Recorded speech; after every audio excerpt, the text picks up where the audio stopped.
पहलगाम हमले को लेकर अंग्रेजी के दो बड़े अखबारों ने बहुत बड़ा खुलासा किया है। एक नहीं बल्कि कई बिंदुओं को लेकर चौंकाने वाला पर्दाफाश हुआ है।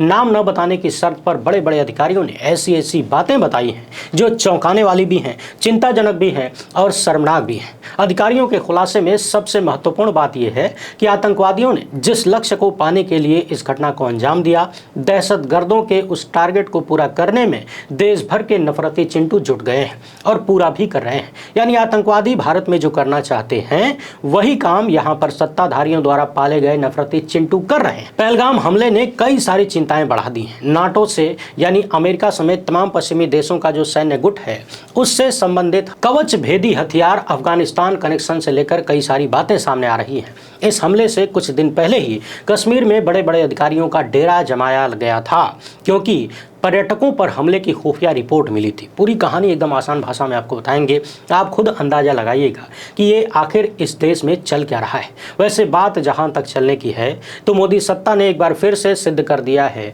कि ये लोग पुरुषवादी समाज से निकलकर भेड़ियावादी समाज की तरफ बढ़ रहे हैं।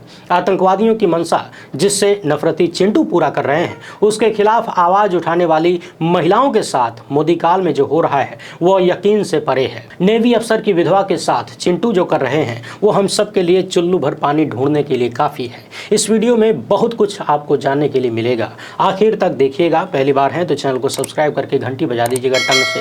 हर वीडियो को लाइक और शेयर करना ज़रूरी होता है। ये सारे काम बिल्कुल फ्री हैं, यानी मुफ्त में आप इस चैनल को मजबूत कर रहे हैं।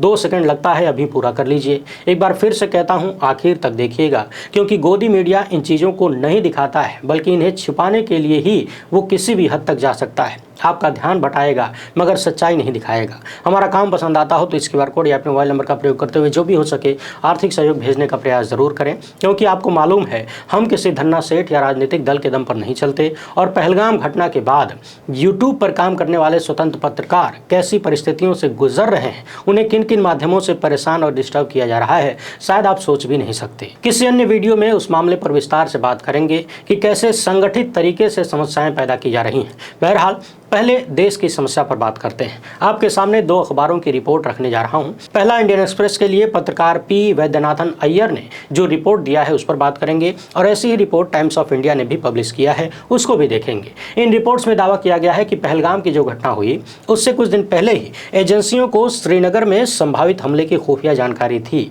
आगे की स्टोरी जरा ध्यान से सुनिएगा। पिछले साल अक्टूबर में सोनमर्ग के गगनगीर में आतंकी हमला हुआ था। इसमें 7 लोगों की मौत हुई थी। आपको मालूम है कि 19 अप्रैल को प्रधानमंत्री नरेंद्र मोदी कटरा से श्रीनगर तक पहली ट्रेन को हरी झंडी दिखाने वाले थे।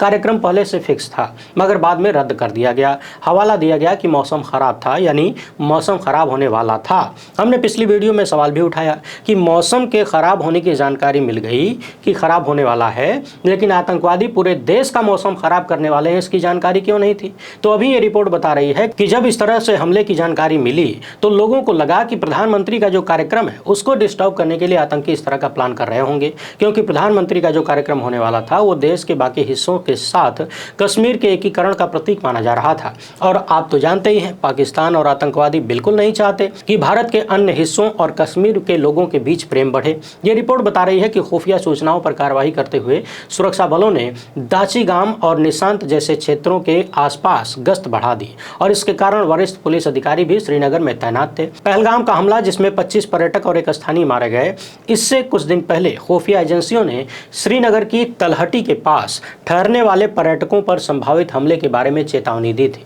यानी यहां तक चेतावनी थी कि पर्यटकों के ऊपर हमले हो सकते हैं। और पिछले ही साल अक्टूबर महीने में पर्यटकों पर हमले हुए थे जिसमें 7 लोग मारे गए थे। याद करिए, मैंने कई बार कहा कि हम मौतों पर दुख नहीं मनाते, मौतों की संख्या पर दुख मनाते हैं। जब पिछले साल 7 लोग मारे गए तो ज्यादातर लोगों को, देश के ज्यादातर हिस्से को पता भी नहीं चला कि ऐसा कुछ हुआ है। शायद संख्या छोटी थी, इसलिए आए दिन देश की सुरक्षा में हमारे सैनिक शहीद होते हैं। छोटी संख्या होती है, कभी 1, कभी 2, कभी 4, तो ज़्यादातर लोगों का ध्यान नहीं जाता है। मगर जब पुलवामा की घटना होती है, एक साथ 40 लोगों की मौत होती है, शहीद होते हैं, तब पूरे देश में हाहाकार मचता है। यानी संख्या मैटर करती है।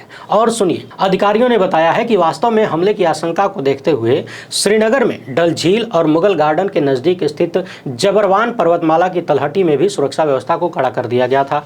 नाम न बताने की शर्त पर एक शीर्ष अधिकारी ने बताया कि पुलिस महानिदेशक सहित समेत बड़े बड़े अधिकारी हमले से कुछ दिन पहले तक घाटी में डेरा डाले हुए थे।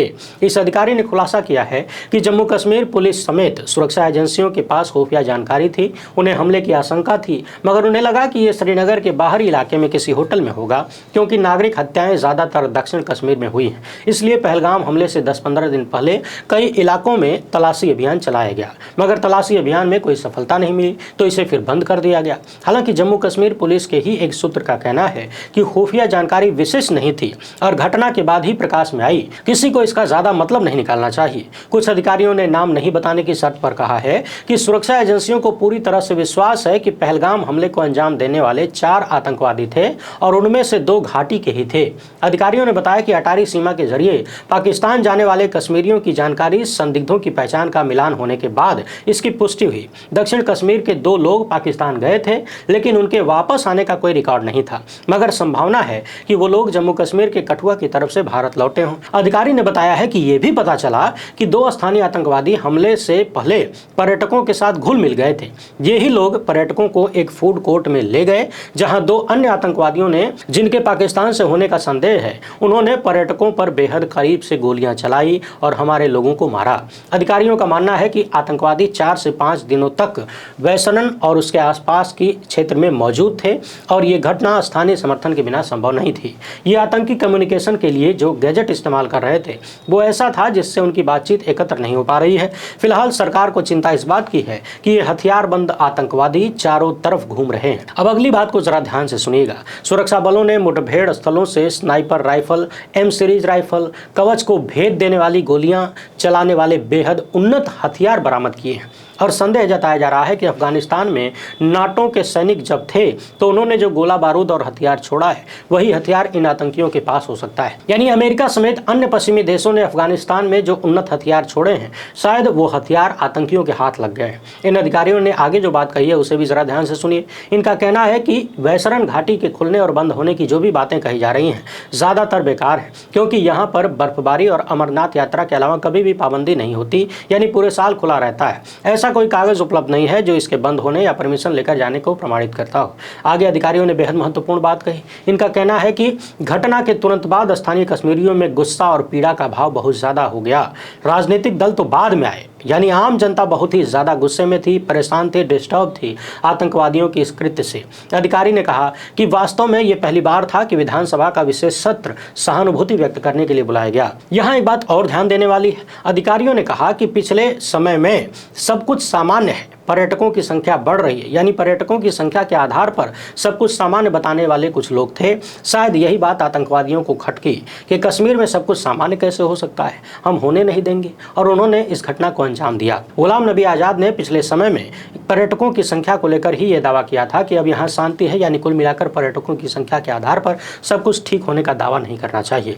यही एक आधार नहीं हो सकता। इस तरह के दावे जब किए गए तो उसके कुछ ही दिन बाद आतंकियों ने पर्यटकों के एक बस पर हमला किया। यहाँ सबसे महत्वपूर्ण बात जो अधिकारियों ने कहा वो ये है कि आतंकवादी संभवतः भारत के अन्य हिस्सों में कश्मीरियों के खिलाफ जवाबी हिंसा भड़काने के प्रयास कर रहे थे। यानी आतंकियों का पूरा टारगेट ये था कि भारत के अन्य हिस्सों में कश्मीरियों के प्रति हिंसा और नफरत बढ़े, जिससे कश्मीर भारत से कटे, कश्मीरी लोग भारत के प्रति नाराजगी जताएं। और जैसा कि पहले से ही पूरे देश में केरोसिन छिड़का गया है नफरती चिंटुओं द्वारा, तो आतंकवादियों ने उसमें चिंगारी देने का काम किया। मगर चिंता की बात यह है कि क्या भारत भर में जो नफरती चिंटू पैदा किए गए हैं सत्ताधारियों द्वारा, वो खुलेआम आतंकवादियों की मदद नहीं कर रहे हैं। समझिए कि आतंकवादियों की मदद क्या है। यही ना कि आप उनकी मंशा को आगे बढ़ाएं, उनके टारगेट को पूरा करने में मदद करें। आप देखिए पूरे देश से कश्मीरियों के खिलाफ हिंसा की खबरें आ रही हैं। उन्हें परेशान किया जा रहा है, हॉस्टल से भगाया जा रहा है, घरों से भगाया जा रहा है, शहरों से भागने की धमकी दी जा रही है। इतनी सारी खबरें आ रही हैं कि समझ नहीं आता ज्यादा खतरनाक कौन है, वो आतंकी जिन्होंने हमारे 26 लोगों को मारा, या वो नफरती चिंटू जो आतंकियों का काम पूरा कर रहे हैं, वो भी पूरे देश में। इसी हमले में नेवी अफसर की मौत हुई, जिनकी पत्नी का नाम है हिमांशी नरवाल।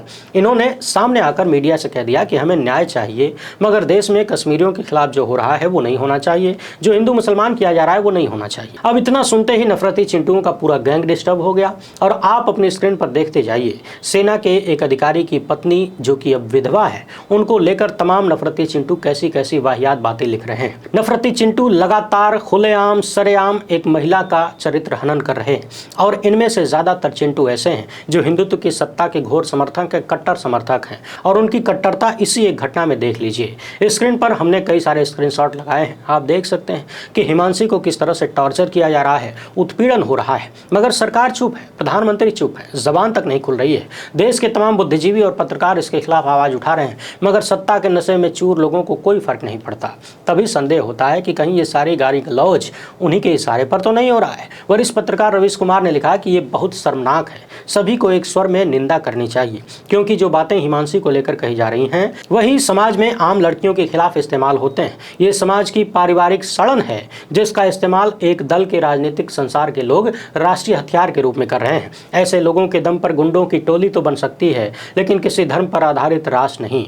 साक्षी लिख रही हैं कि एक शहीद की पत्नी के लिए ऐसी भद्दी बातें और चरित्र हनन करके हम खुद को कैसा दिखा रहे हैं। लानत है ऐसे घिनौने लोगों पर और तमाम सत्ता में बैठी उन महिलाओं पर जिनके मुंह से एक आवाज नहीं उठ रही है। राष्ट्रीय महिला आयोग फिर से कुंभकर्णी नींद में सो गया है। एक विधवा के लिए ऐसी घटिया बातें सिर्फ इसलिए लिखी जा रही हैं क्योंकि उसने देश में शांति की मांग की और नफरत न फैलाने की अपील की। आप दर्शक जरा सोचिए, जिस व्यक्ति की सत्ता में सैन्य अधिकारी की विधवा के साथ ऐसा बर्ताव हो रहा हो और वो चुप है, वो होने दे रहा है बल्कि करवा रहा है, वो महिलाओं के प्रति कैसा विचार रखता होगा। और सत्ता में बैठी तमाम महिलाएं भी शांत हैं। दिल्ली में एक महिला मुख्यमंत्री बनाकर ताल ठोकने वाले अभी किस दुनिया में हैं, जरा पता लगाइए। बॉलीवुड की एक स्वघोषित रानी लक्ष्मीबाई वीरांगना भी हैं, जरा पता लगाइए कहाँ है। बीजेपी ने उनको सांसद भी बनाया है, उनकी भी कोई जिम्मेदारी है कि नहीं। महिलाओं की बात तो खूब करती हैं, अब कहाँ है जरा पता लगाना चाहिए।